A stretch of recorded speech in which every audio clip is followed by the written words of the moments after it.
Welcome to Monthly Review, the monthly feature in which I talk about all the music or most of the music that impressed me in the previous month. So right now we're going to talk about the releases that dropped in November 2022, and I've got at least 3 that really surprised me. So let's talk about those.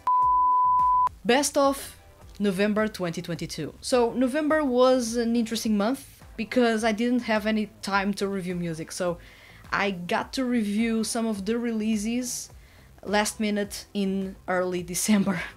But there were a couple of interesting releases that I'm going to talk about, and I believe in the next couple of episodes I will be talking about some of the releases that I missed in November and that I should have reviewed. So this time around let's talk about 3 that surprised me recently. And the first one is Veronica's Kaleido.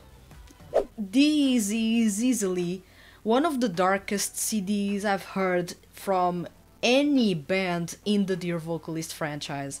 For those of you that do not follow this franchise at all, let me do you a simple explanation of who Momochi is. Momochi is basically a character with some issues, at least trust issues, and he has twisted love at the core of the way he acts around his girlfriend, which, if you listen to the drama CDs, it is you. So there's a big problem with him that raises a lot of red flags for many people, me included. And in the CD, those red flags are immediately raised because this is dark as hell. As awesome as Toshiki Toyanaga's performances are, and they always are, especially as Momochi, there's something really weird about Momochi or Veronica's songs. It's that despite the whole darkness that is going on in the vibe and how manipulative and obsessive the lyrics sometimes are, there's always a certain allure in the performances that makes it so that you cannot ignore that performance. It is really, really weird, the whole vibe that is going on in there. So you have beauty and allure, but at the same time possessiveness and a really toxic relationship at the core of those lyrics. And yet again, you see that toxicity come to fruition through 2 songs that left me with my jaw dropped. And both songs are really, really, really dark. And putting the story aside and not paying attention to the drama CDs, because I am not listening to the drama CDs by Momochi, because verbal abuse is something, physical abuse is a big problem. Verbal abuse, well, it's common in most drama CDs, not to say that I like it, because I do not like it, but physical abuse, that's not really my thing, and Momochi is really all about that. So, putting the drama CDs aside, the composition and the way the storytelling was created for those songs is quite impressive. You really have the story fleshed out in there, you really feel those weird feelings in those songs. Possessiveness is there, obsession is there, twisted love is there, and you are at center stage in both songs experiencing that first person. It's really, really weird, and it puts you in a weird way and leaves you with an even weirder aftertaste when you wrap up listening to that CD. It's heavy, really heavy, and I wouldn't necessarily recommend listening to this CD if your mental health or is not that okay, or you do not feel okay mentally. And I would not recommend listening to or even paying attention to the lyrics if you have in some way experienced something akin to what is happening in those lyrics. So do be aware of that. But it is remarkable how Ron picked the concept, the story, and made it so in music format, encapsulating the whole vibe that Momochi has. Is really tricky as a character. He is two-faced, so the songs are always two-faced. This time around, Momochi doesn't really mask anything really. is really dark and aggressive right off the bat, so you have that to deal with. And the songs are really heavy rock. If you do like heavy rock, that's really awesome set of songs. Once again, do not pay attention to the lyrics, please. But I did enjoy the CD a whole lot. But as you can tell, my feelings are a bit contradictory because there's abuse in there, but at the same time, the songs are really good. So the lyrics and the music are complementing each other, but if I put aside the story, I can enjoy the songs all the same, like I did all other songs by Momochi. So, Kaleido by Momochi or Veronica, which is the band that is fronted by Momochi, voiced by Toshiki Toyonaga, has really gone really dark. I do like the idea of going dark. I really like the idea of the story coming across really easily through the music. You do not need to listen to the drama CDs to understand that Twisted Love is there. You do not need to listen to the drama CDs to know what is happening to you in the second track. Really, do pay attention to that, because you are sat on a chair and you can't even leave that place and everything is happening around you. And the fact that Momochi is circling you while he's singing says a lot about what is happening in that song. So, awesome CD, but quite strong, and trigger warning in there because it's not... it is a weird way to approach those themes. Is it tasteful? I do not know. But still, I do enjoy the songs a whole lot, and whenever there is Toshiki Toyonaga, I tend to check the songs, and usually Momochi has the best songs in the Dear Vocalist franchise alongside Judah. So, yet again, the songs are awesome, so do check those if you can, and if you are in the good place mentally. My next entry, and I was a bit reluctant if you checked the previous episode about this release, it is Mamoru Miyano's The Entertainment. So this is a CD that didn't have many new songs, so there was a little bit of a problem for me to categorize this CD as a new CD. Then again, I completely forgot when I was talking about that Wataru Hatanu's Taurus was exactly the same. There's not many new songs in there as well. So those were two releases that dropped in November that don't really classify as new CDs, but in a way they are new CDs because they were never released before, but most of the songs in both CDs are previously released, so it makes both CDs actually not new, in my opinion. Still, Mamoru Miyano's The Entertainment. I was quite reluctant to talk about that CD and to check that CD, but thank God I did check that CD. And that's because usually Mamoru Miyano brings quality, and I said that in the previous episode. He is a quality singer. He is a quality entertainer. I was a bit reluctant about the fact that there were very few new songs, which is a pity because have you listened to the new songs in that CD? Those are bloody awesome. The Entertainment is actually my favorite song in there. Butterfly is awesome as well. Team is also amazing, so I did enjoy the album a whole lot. And I would have loved if there were more new songs in there, because the whole vibe was amazing. And I do like the fact that Mamoru Miyano is maturing as a solo artist, and it shows in the music that he is approaching and how he is approaching that music. In a way, he has returned to his original sound, which is R&B pop. But he is doing that with a really mature, elegant twist, which is by bringing funk and jazz to the mix. And what he has delivered in this CD is really a collection of songs that are insanely fun and entertaining at the same time. And I did find myself enjoying the album a whole lot, and I've listened to it on repeat for a couple of days since I reviewed it. So I am quite happy that the CD is finally here.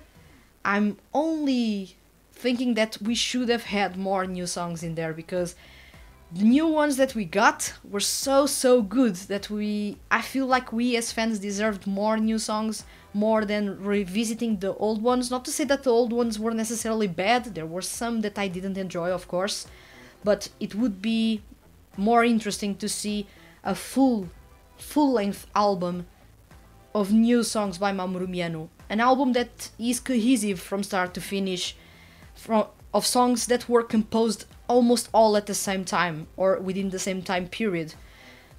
But in a way, by featuring all the songs that are in the entertainment, you are seeing the evolution of Mamoru Miyano as a solo artist. So it's not necessarily bad, but I'm a big fan of listening to new music, so most of the CD wasn't really a surprise for me because of that. But the new songs left me speechless. They were really, really awesome, and I recommend you to check The Entertainment by Mamoru Miyano if you can, because it's really that kind of CD that puts a smile on your face. And Mamoru Miyano is really, really good doing that, putting a smile on his fans' faces. So do check The Entertainment if you can. And to wrap up this section, I bring Miyu Irino's No Concept. Now, this isn't the best CD that was released this month, but it is a CD that I want to talk about because it is weird. It's the very first time that Miyu Irino releases a CD that does not have a conductive thread between songs. They are about everything and nothing at the same time. They seem like songs that were rejected from other CDs and they were basically put together to create this CD, hence the title No Concept. There's no concept because each song belonged to a different CD, but they ended up being scrapped from those CDs. At least it was the idea that I got when I listened to this CD. Still, there are really awesome moments of brilliance. I will say that the very first two songs in this CD are not remarkable and were really putting me off of the CD. But as soon as I got to the third song and then up until the very end, the album was quite strong and it finished really, really strongly. And there's a song in there that I need to check the name because it was bloody amazing, but I didn't memorize the name at all. Let me check. It was Just Give Me the Love. Just Give Me the Love is bloody amazing. This is a song that belonged in Live Your Dream. First of all, it's a Broadway style of song. Then it has a gospel choir. Then Miyu Irino is singing almost the whole song in head voice, which is crazy. But Miyu Irino knows how to pull that off, so I'm not going to complain in here. And I do love to listen to him pushing the limits because his voice can push those limits all the time. That's a beautiful song. That's a song that belongs in Live Your Dream. But it wasn't in there. But it still has that vibe. I do love that song a whole lot. It is a fantastic entry in his repertoire. And in a way, I wished No Concept was more about this type of music, more so than what we got here as a whole. This is far from being his best, at least in my opinion, but it is still a good CD by Miyu Irino. It shows versatility, something that is always good to be shown by an artist, but it also shows a bit of experimentalism, and experimentalism comes always with some drawbacks, which is to say, there's some quality that goes under the bus in order to experiment with some things to see if those work or not. And then there's the fact that the songs do not have a cohesive thread, so it seems that I'm listening to songs picked apart from different CDs more so than from one CD. So that's me being a bit picky in there, but as far as quality goes, it's not the best mini album that Miyu Irino has released so far. Good? Yes. But the best? Not really. So I was quite impressed with how he was experimenting with acid jazz. I am not that big of a fan of pop music, so he brought a bit of the pop that he used to do when he made his solo debut. I wasn't really a big fan of Vataremae, but starting from, and let me check the song, starting from Fun, the CD got really interesting. So I do recommend you to check it because it is a CD that is not common in its composition and it is quite experimental. So it is interesting to see yet again how Miyu Irino tackles something as different as this CD is. And of course, on the vocal end, Miyu Irino is absolutely amazing, but there's no question in there. I believe everyone watching this episode that may be familiar with Miyu Irino will agree with me that he is one of the best singers among male seiyuu, no question in there. He has a fantastic singing tone, he has a fantastic range, control, and the technicality is off the charts. So I'm not questioning that when I'm talking about the CD, I'm questioning the quality of the CD itself. And that's something that may be not attributed to his performances, but more to the compositions. And that's what threw me off a little bit in this CD. Still, if you do have the time, do check Miyu Irino's No Concept, because it is a really off-brand CD that shows an artist basically giving a second chance to songs that may have been in other CDs, and in a way it is experimental and shows the versatility that Miyu Irino has. So that's all in my list of best of November 2022.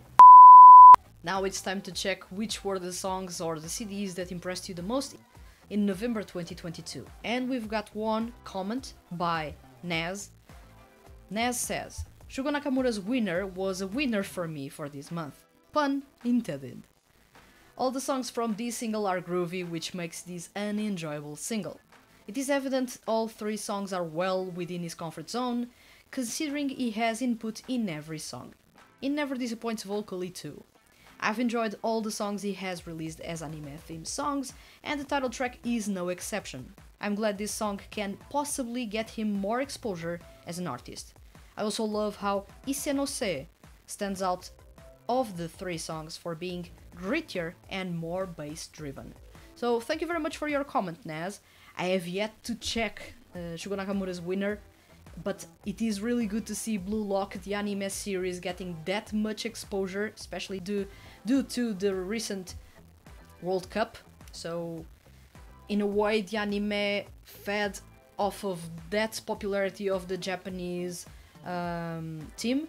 So it is in a way bringing attention to Shugo Nakamura's Winner, which is really, really good. I do hope he gets the exposure that he deserves and that this single can soar. Or at least I can be sure that it has awesome songs in there.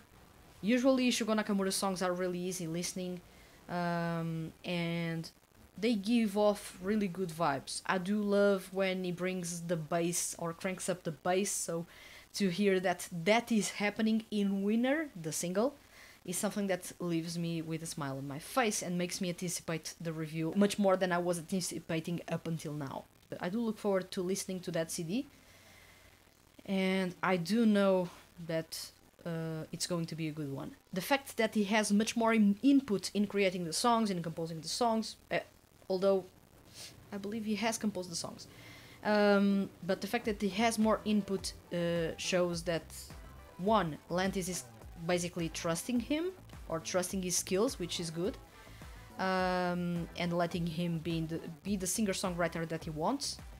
And in another way, it makes it so that he is more comfortable performing his songs. Those feel more genuine and coming from the heart. So it's really, really good to see that he has been having more input in creating his music and guiding his own career in the route that he wants. So I do look forward to checking Shugo Nakamura's Winner, and it's really good to see that the single is actually good, so I do look forward to really check that CD, and well, I may be talking about it next month or in the next episode, so do look forward to my impressions. So thank you very much for your comment, Naz. It's time for Monthly Choice, the corner in which I end up suggesting you songs to listen to because I have been listening to those on repeat as of late. And today I bring you 3 songs. in a way, two of these songs are influenced by the recent series that is going on in the channel, which is to say the Review Advent Calendar series. In case you do not know what it is a series of videos in which I review music that you actually suggested. So I picked out of almost 100 submissions songs to review on camera, and I've chose 24 songs to be reviewed in 24 days until Christmas. So if you haven't checked those reviews, do check on the channel. It has a really neat playlist, so you can watch those from the very first day up until now. So the first song is undoubtedly Trigger's Hidden Region. So I haven't been reviewing music by the Idolish 7 franchise for a while. I haven't had the time, and usually I treasure a whole lot listening to music from this franchise because I do love this franchise a whole lot. But I hadn't checked Trigger's Hidden Region, and what was I missing in there? As you can see by my grin, it is a really awesome song. It is undoubtedly the funkiest song that Trigger has, and it has one of the very best performances the group has delivered so far. Clean vocals all around, a lot of vibrato by everyone, head voice, high notes, beautiful harmonies, a groove that is so addictive. Even I, that am a person that doesn't know how to dance, I really have basically 2 left feet. I was feeling that vibe that made me want to dance, which is something that says that this song is definitely enjoyable and really fun to listen to. So the bass line is punchier than ever, and the guitars are so funky. The whole melody, the whole vibe, the whole progression, everything about that song is really good. So I have a massive grin on my face, and I won't be elaborating much because I reviewed this song in the Review Advent Calendar series. I do not know if this episode is going to be released in the same day as that review, or if I am spoiling that review. Either way, not many people watch these episodes, and not many people watch those episodes, so there may be people that will not know that I'm going to review that song, so minor spoilers? Still, I did enjoy a whole lot Trigger's Hidden Region. It's a really fun song, and a fantastic way to celebrate their 7th anniversary. It's so groovy. It's everything that Trigger has of good in them is there. And it shows exactly why I tell everyone that this is the best 2D music group out there. Undoubtedly. Vocally, they are impressive. Their sound, so good. It's not obnoxious pop, it's not obnoxious EDM. It's really a sound that makes even people like me that are not fans of pop enjoy it. Do remember, I do not like pop, but my favorite 2D group is actually Trigger, which is a pop group. So it says a lot about the group and the quality that they have. Of course, I do have many more favorite 2D groups, the list is quite long, but they stand out to me because of their quality. And Hidden Region is a good example of their quality. If you haven't listened to this song, what are you waiting for? Do go check it, and then let me know if you enjoyed it. The second song that I'm going to suggest, or really tell you to listen to, is Wataru Hatanu's No Man is an Island. So recently, Wataru Hatanu released his new album, Taurus, which has a really complex concept at its core. It sounds like something that maybe Soma Saito or Makoto Furukawa would actually release, but it is a Wataru Hatanu CD. So it's unusually complex, and within the complexity of that CD, there is No Man is an Island. This is an acoustic pop rock song, so it's not necessarily the type of music that I would say it's my favorite, but it is so unusually enjoyable. The whole vibe within that CD feels right. It feels really right. And it's so weird that it is strangely cozy, so warm, so loving, and yet it was written by one person that is really well known for writing dark music with twisted lyrics, Soma Saito. Where did this love come from? Really? So, I'm quite impressed with what Saito pulled off in the lyrics. It's weird. But at the same time, I loved listening to Wataru Hatano performing in whisper voice, which is Soma Saito's style. It suits him and it suits his voice quite well. Do know that Wataru Hatano, he is a true baritone. His voice is quite low, warm, really robust, yet that whisper voice suits him so well. He is so smooth in that song. It's almost like that song feels like a warm hug, a loving, warm hug. It's really beautiful, yet really simple. So if you can, and if you enjoy acoustic pop rock, do check Wataru Hatano's No Man is an Island. And to wrap up, because I listened to this song recently, and of course I'm not spoiling anything right now because this review already dropped, is Jarawaxia's New Era.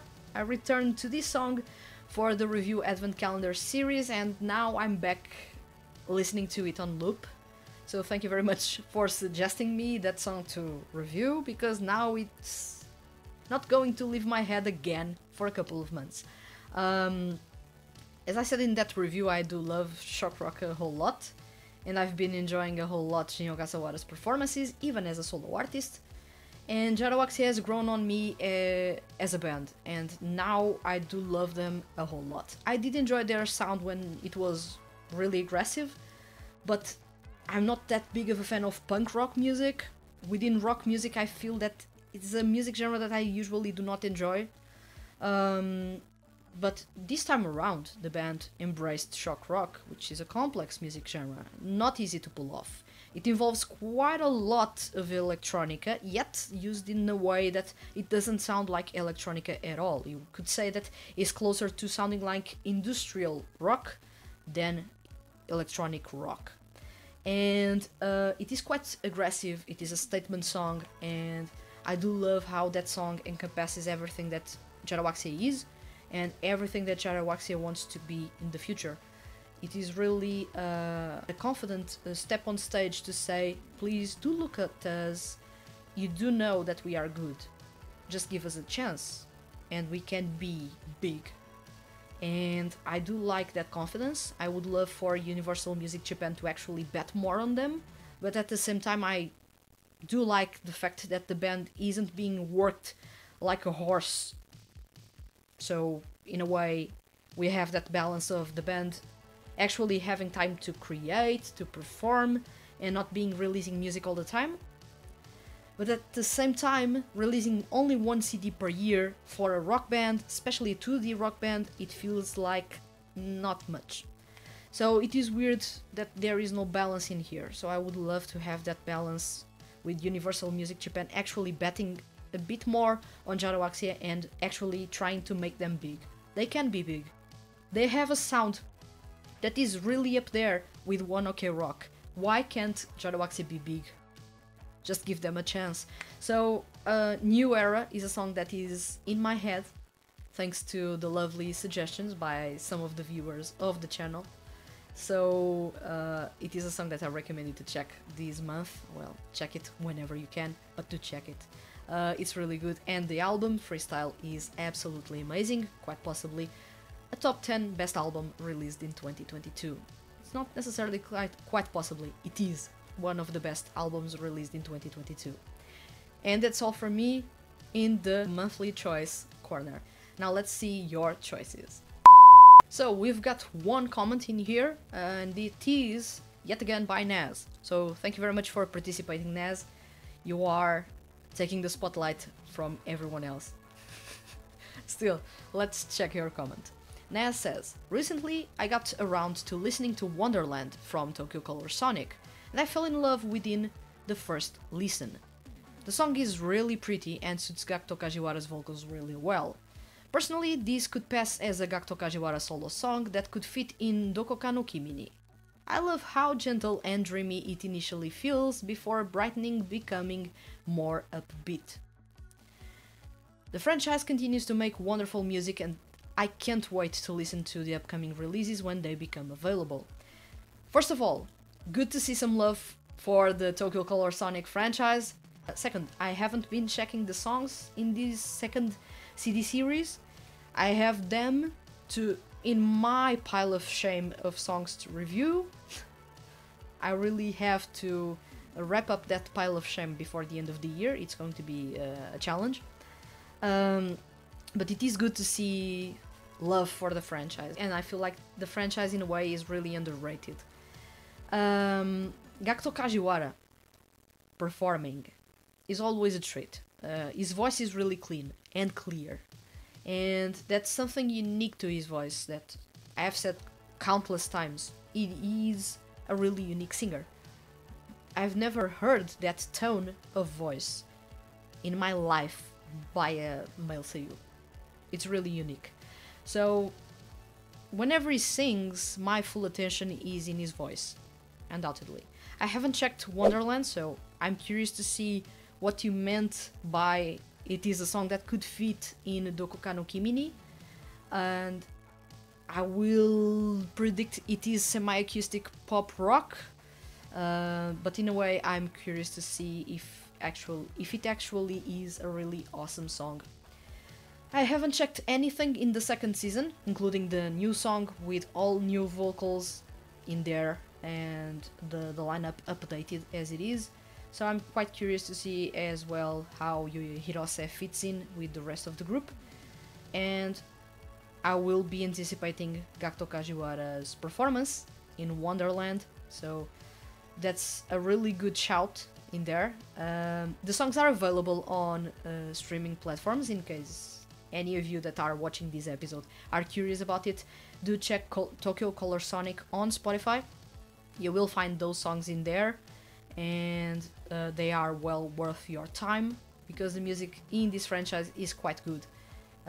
Albeit underrated, it's really, really good. So thank you very much for your comment, Naz, and I will also follow your suggestion and check that CD and that song as soon as I can. So thank you very much for your participation. This episode is sponsored by all the Hand That Feeds HQ's patrons on Patreon.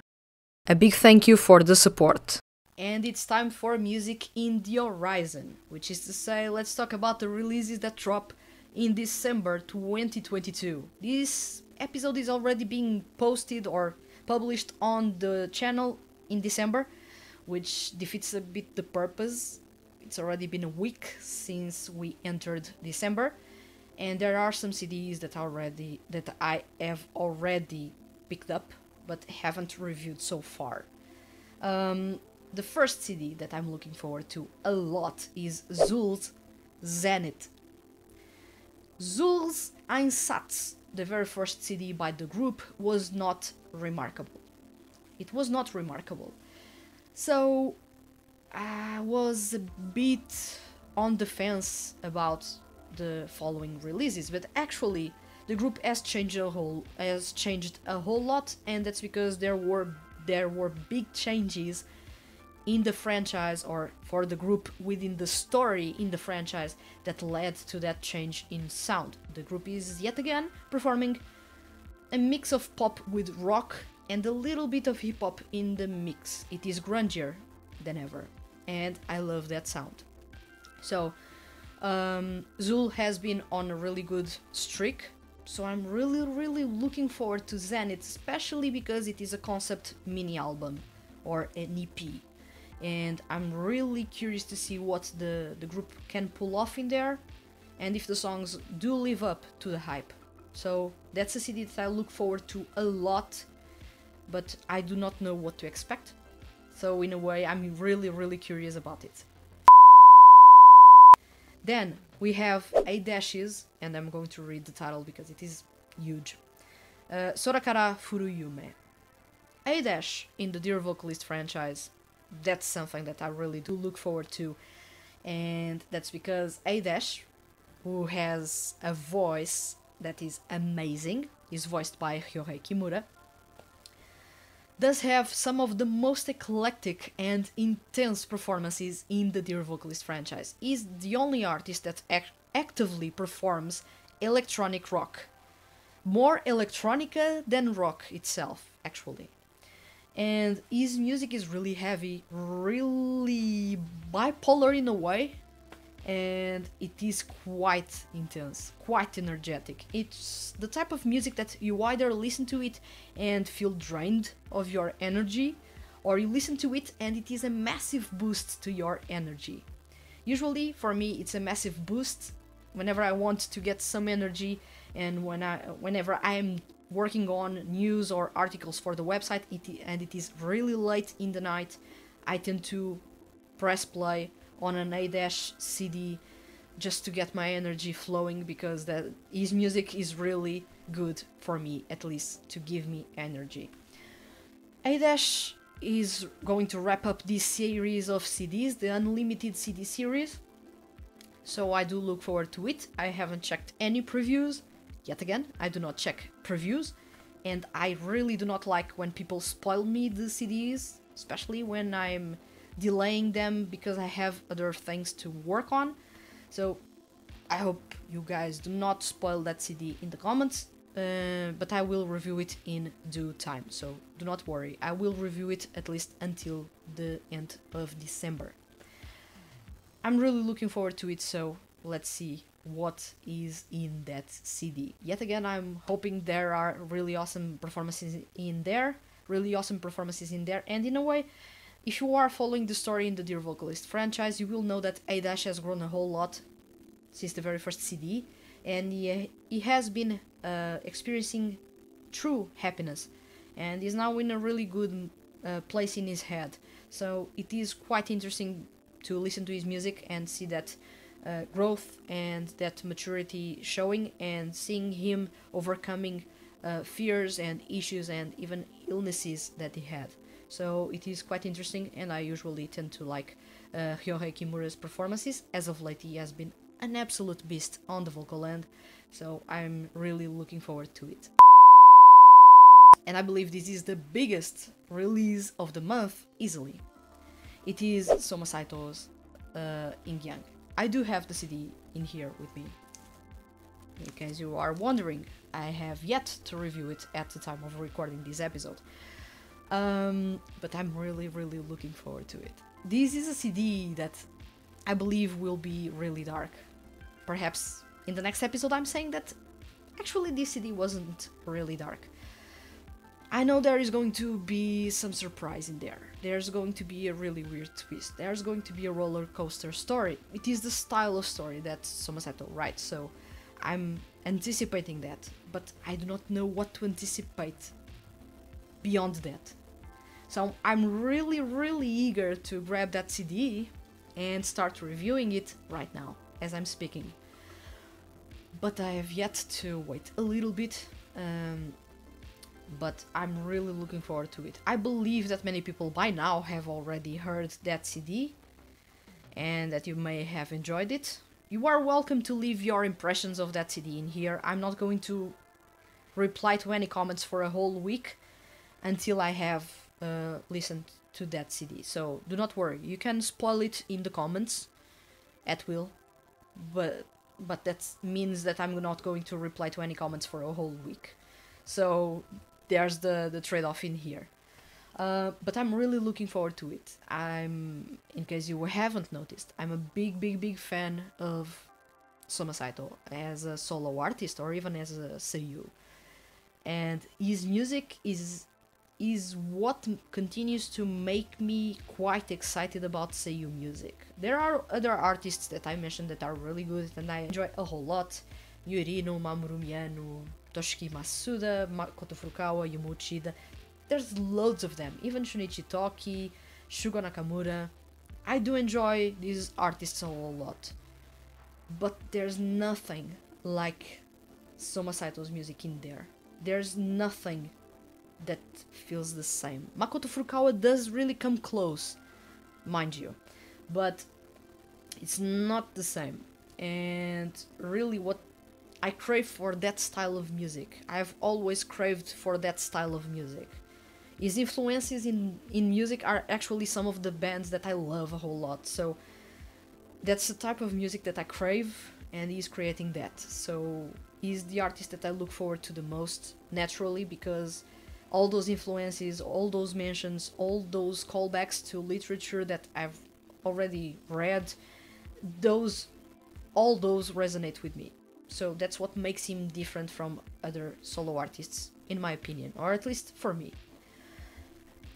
Then we have the complexity in the composition. I do like to uncover things in compositions. I do enjoy compositions that are straightforward, but his make me think, why did something change in that song? Why did the instrument now is playing something in minor key when he was actually playing something in major key? Why did the snare change in the song? Why does the song feel like it is with the same tone, yet I'm feeling a different feeling in that song? Or there's a different feeling coming across, although this is the very same song and nothing really changed in the composition. So I am intrigued by his music. There's no way about it. So I'm really looking forward to reviewing that CD. I do not know what to expect, but as you can see by my grin, this is almost like Christmas for me. So I treasure his music a whole lot. I do treasure the music by most, or if not all, seiyuu and 2D music projects that I love a whole lot, but his has a special place. It's the music that I grew up listening to, created by him with a modern touch. It's perfect. So I'm looking forward to Yin Yang by Soma Saito a whole lot, and perhaps in the next episode I'm going to have a long rant about it. Let's see. So now it's time to talk about your suggestions, or your the CDs that you are looking forward to the most in December 2022. Let's check those. And we have 2 comments in here. One of those is what I was really talking about right now.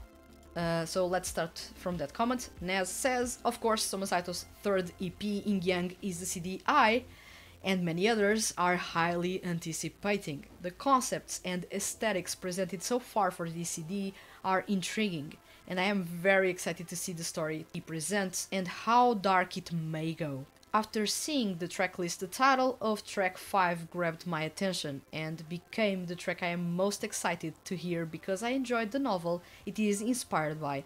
Oh, I do know what you are talking about. I do know. Let me check the title. I do know what you are talking about. Yeah. Yes, it's Hayano, or Lord of the Flies, the novel written by William Golding. It's a book or a novel that was released in 1954, which is really old, but it is brilliant. So I'm kind of looking forward to that song as well. As I was preparing or pre-preparing the review, I do set it on a document, and I do have the titles of the songs translated and everything in my notes, and I had to translate that title, and I was curious, is this that book that I was thinking about? He actually brought that book to these CDs, so I'm really looking forward to how he managed to create a story akin to what it is in that book and give his own twist to it.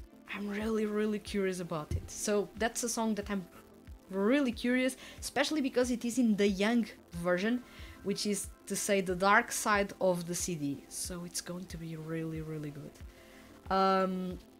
Yes, it is. I believe it is a CD that many people are actually looking forward to.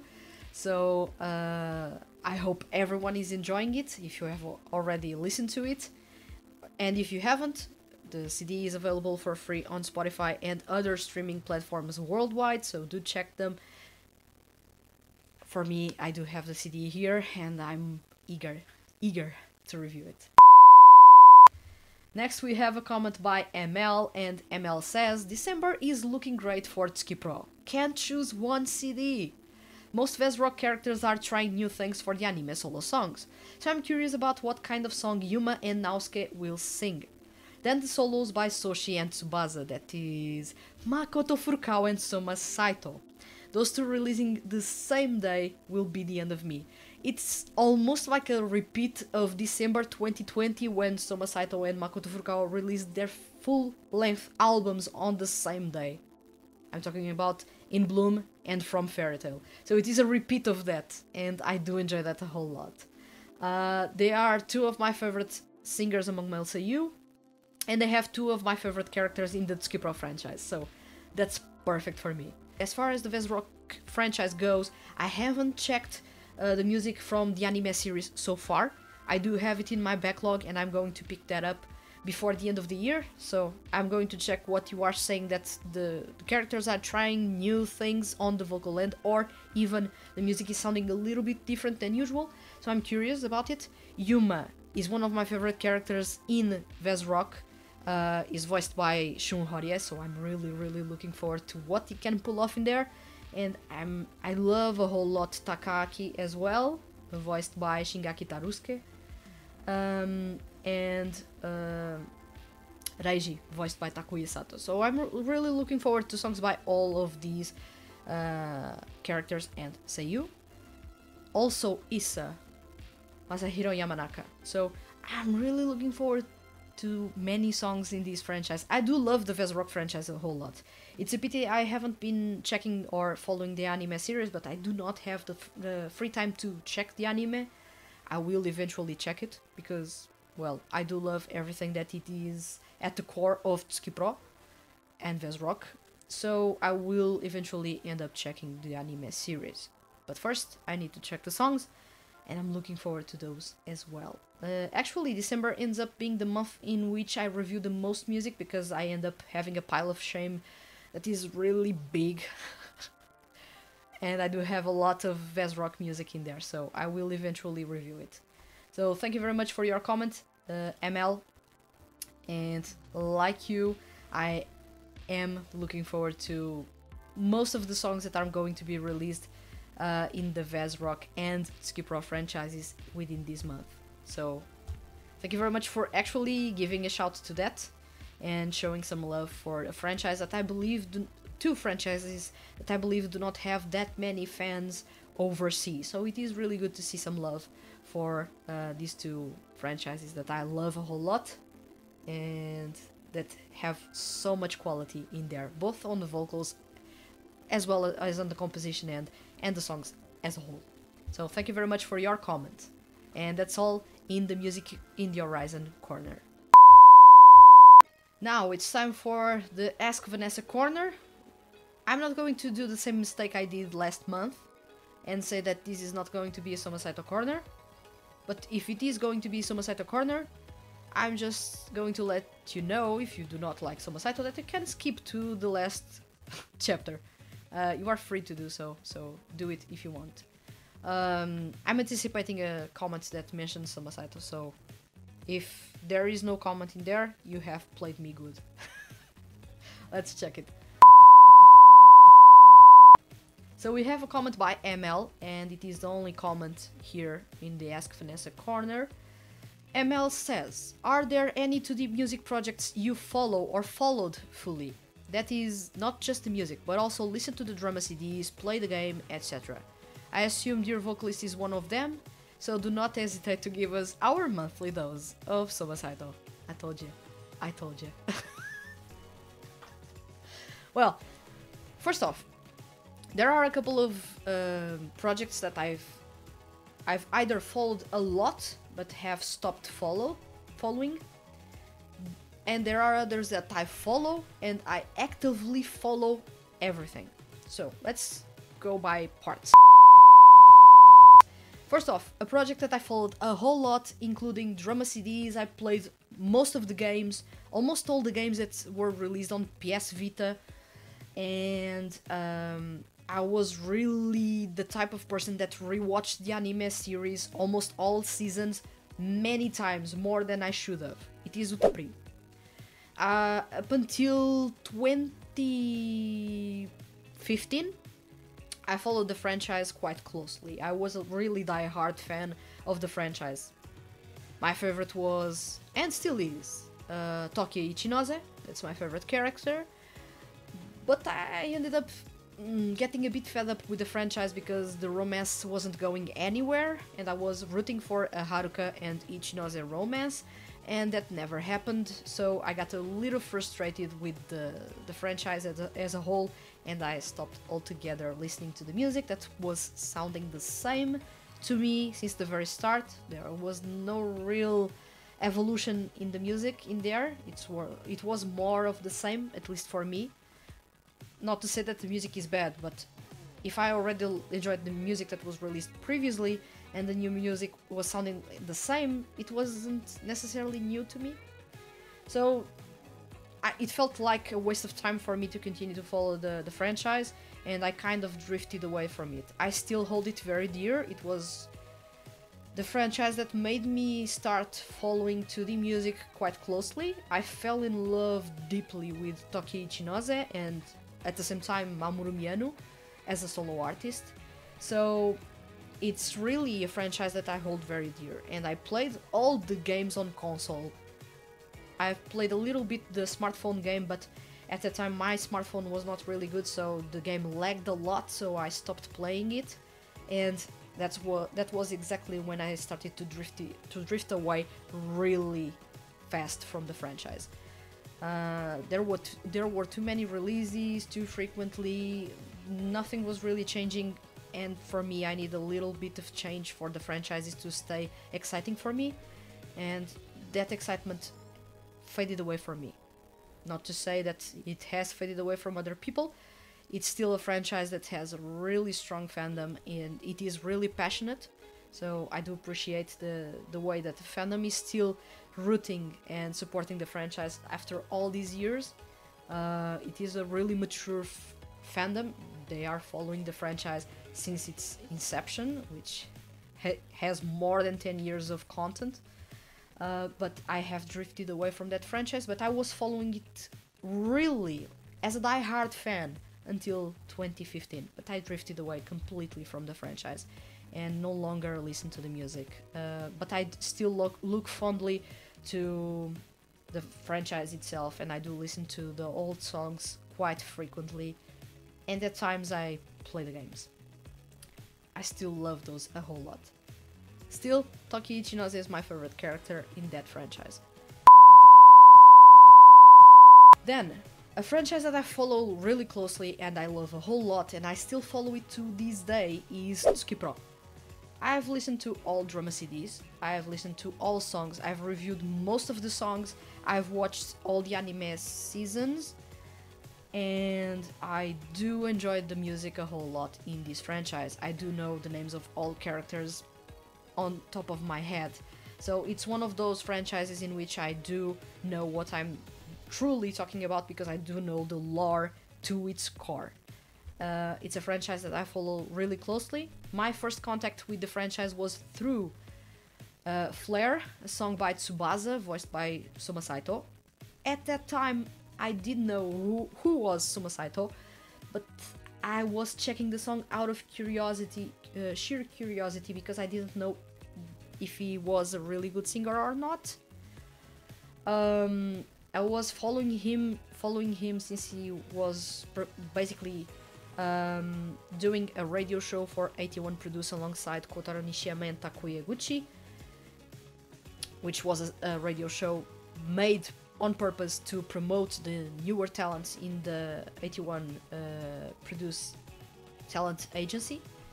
And he struck me as someone that was really funny, and he was really loud at that time, so I found him really funny at that time. So I was curious to see, well, let's check other content in which he is, seeing as he is a relatively new seiyuu out there. And I came across Flare. I didn't know from which franchise this song was. I listened to it, I saw the cover of that CD, I went to check the CD itself, I found Natsuki Hanae, that at first I thought it was a woman singing, so it was quite unbelievable what I was experiencing there. seiyuu can sing like this. I was so excited about it that I ended up binge listening to everything in that franchise, binge watching everything there was in that franchise, and I got really familiar with the music and the franchise and the characters in there. So I do follow almost religiously the Tsukipro franchise. I love it a whole lot, and I played even the game Tsukipara. It's a pity the game is no longer around, but the game was really fun with dynamic changes in the difficulty in the songs. It was really cool.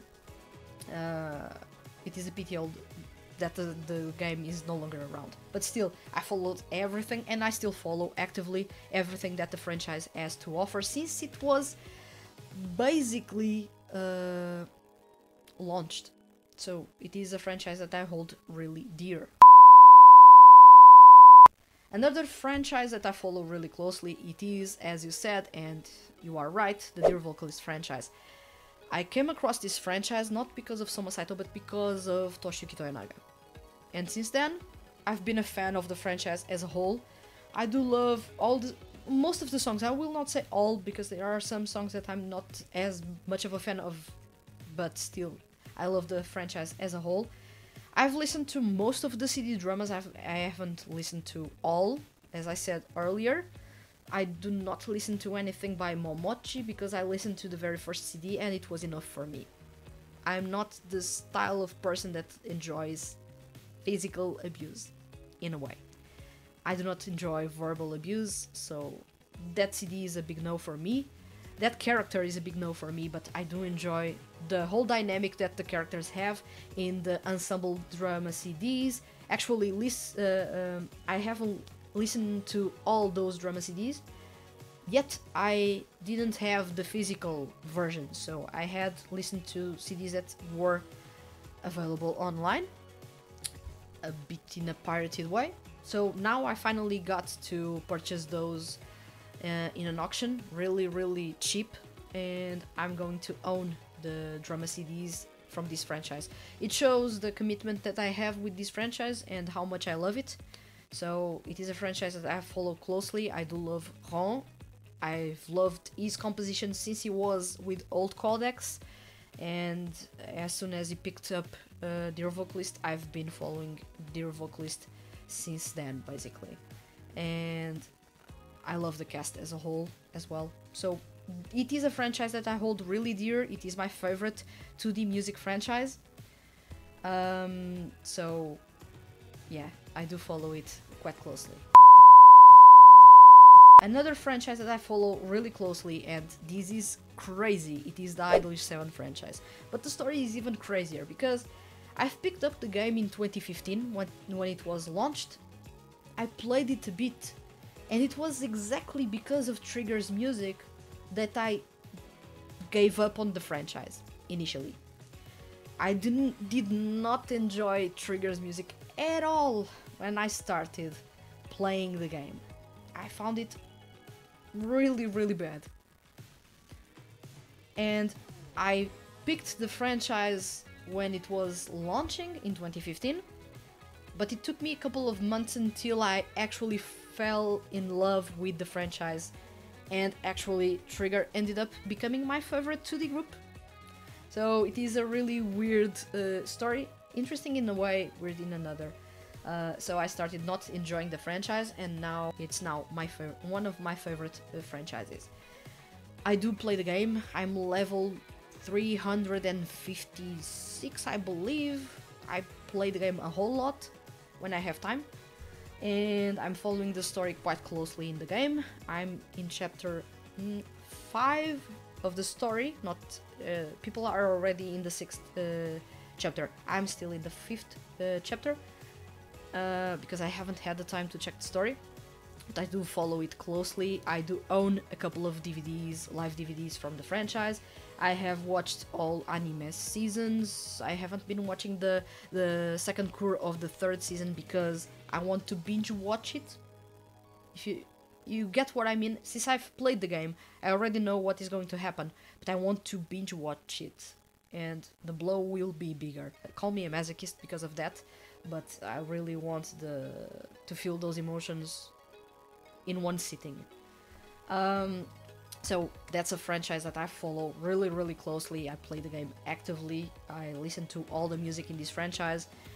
I know all characters' names on top of my head. I do love all the seiyuu in there. I have been following this franchise basically since the start. I didn't have a contrived relationship with it at the start, but it ended up creeping up and ended up falling in love with it. So I love the Idolish 7 franchise a whole lot, and I follow it quite closely. Another franchise that I follow quite closely, however, can we actually say that this franchise is no more?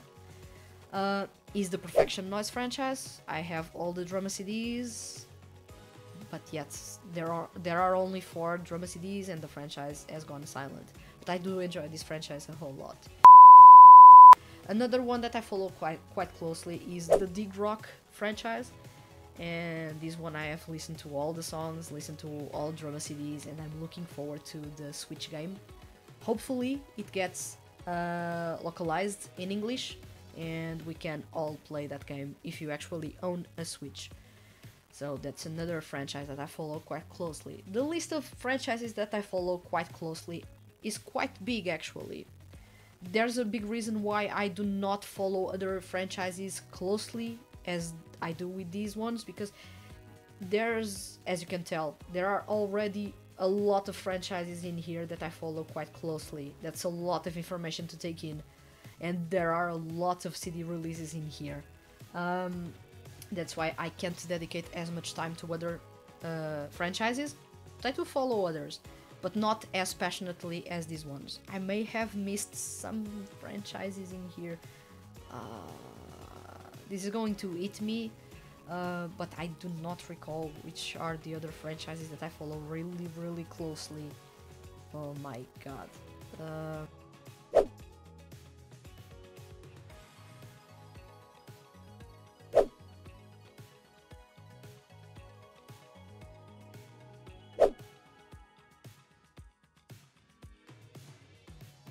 So I will say that these are the franchises that I follow closely and that I've followed closely. I followed really closely the Utapri franchise. I no longer do. I follow really closely the Dear Vocalist franchise, the Dig Rock franchise, the Perfection Noise franchise, the Tsuki Pro franchise, and Vez Rock franchise. It's basically the same. It's the same universe, so it's basically the same. And in a way, I have been following quite closely Tokyo Color Sonic as a franchise. I haven't been listening to the recent CDs, but that's because I have a really long backlog. But I've listened to the dramas and I've followed the music, and I own a lot of music in this franchise, so I also follow this franchise quite closely.